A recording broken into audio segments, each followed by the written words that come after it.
Everybody, Marcus Stone here. In this video, you will learn how you can easily change your currency settings in Shopify. So let's start.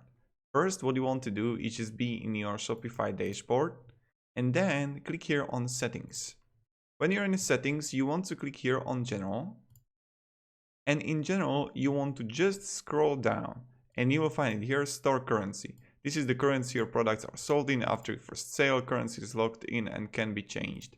So now you just choose where are you from and what currency you can use. If I'm going to write here, the writing doesn't work here, so you just need to find, I don't know, United. I mean, I'm crazy or what? USD here is the first one. I thought I'm going to find it down there, but it's right up here.